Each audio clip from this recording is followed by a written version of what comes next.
नमस्कार,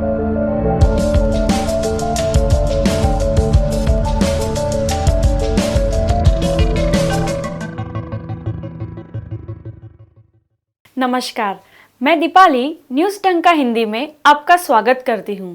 प्रधानमंत्री नरेंद्र मोदी के नेतृत्व में भारतीय जनता पार्टी ने केंद्र में 26 मई को 8 साल पूरे कर लिए हैं। इन वर्षों में मोदी सरकार ने देश की पॉलिसी फॉर्मुलेशन के तरीके को पूरी तरह से बदल दिया है। सोशल अवेयरनेस से लेकर बेसिक इंफ्रास्ट्रक्चर के निर्माण और फॉरेन पॉलिसी तक कई बड़े बदलाव हुए हैं, जिसका असर देखने को भी मिल रहा है।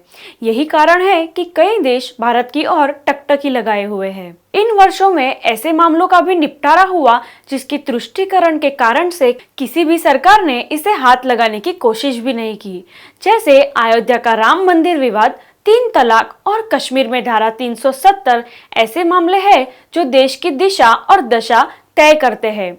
मजबूत निर्णय के कारण ऐसा हो सका। ये देश डिजिटल में बहुत आगे बढ़ गया है। ऐसी कल्पना कोई भी भारतीय ने नहीं की होगी।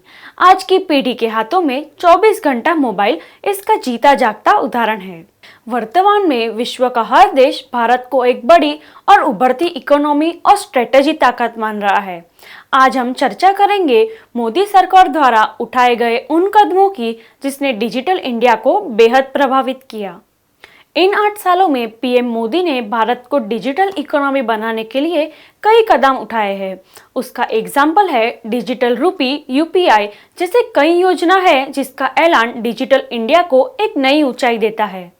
सबसे पहला है आरोग्य सेतु ऐप। आरोग्य सेतु ऐप मोदी सरकार के सबसे सफल डिजिटल योजनाओं में से एक है। इस प्लेटफॉर्म को सरकार ने कोविड-19 के दौरान लॉन्च किया था। इस ऐप पर यूजर्स को कोविड वैक्सीनेशन बुकिंग समेत कोविड से जुड़ी जानकारी मिलती है।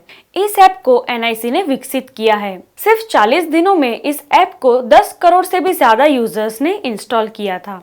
दूसरा है यूपीआई यानी कि यूनिफाइड पेमेंट इंटरफेस। इसका इस्तेमाल हम सभी लोग कर सकते हैं। भारत में आप चाहे कोई भी डिजिटल पेमेंट ऐप यूज करते हो, ये सभी यूपीआई पे बेस्ड है। भारत में ही नहीं, ये सर्विस विदेशों में भी चलती है। इसे भारत के साथ साथ Bhutan, Nepal, Malaysia, Singapore, UAE ने भी लॉन्च किया है।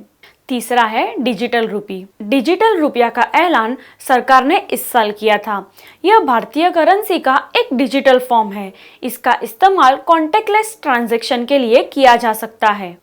यूनियन बजट 2022 में सरकार ने इसका ऐलान किया है। पांचवा है startup. Made in India, make in India और वोकल फॉर लोकल जैसे नारों के साथ मोदी सरकार ने शुरू में ही ये दिखा दिया था कि वह स्टार्टअप को लेकर कितने उत्सुक थे। यही वजह रही है कि महामारी के दौरान भी भारत में कई स्टार्टअप तेजी से ग्रो हुए। अब तक देश के 100 स्टार्टअप कंपनी यूनिकॉर्न क्लब में शामिल हो चुके हैं। फाइनेंस मिनिस्टर निर्मला सीतारमण ने कहा कि साल 2020 में डिजिटल इकोनॉमी 85 से लेकर 90 अरब अमेरिका डॉलर के स्तर पर थी और इंटरनेट की बढ़ती हुई पहुंच, लोगों की बढ़ती हुई आय और देश में युवकों की संख्या को देखते हुए उम्मीद की जा सकती है कि डिजिटल इकोनॉमी में तेजी से उछाल देखने को मिलेगा और साल 2030 तक ये 800 अरब डॉलर के स्तर तक पहुंच जाएगी। फाइनेंस मिनिस्टर के मुताबिक भारत सरकार के कदम भी इस मामले में मददगार रहे हैं। सरकार के द्वारा ई-केवाईसी और ई-आधार जैसे तकनीक की शुरुआत करने से रिटेल निवेशकों को शेयर बाजार तक आसानी से पहुंच मिली है। ऐसे ही वीडियोस के लिए न्यूज़ डंका हिंदी को देखते रहिए। ये वीडियो आपको अच्छा लगे तो लाइक, कमेंट और शेयर करना ना भूलें। हमारे न्यूज़ डंका हिंदी की यूट्यूब चैनल को सब्सक्राइब करें। धन्यवाद।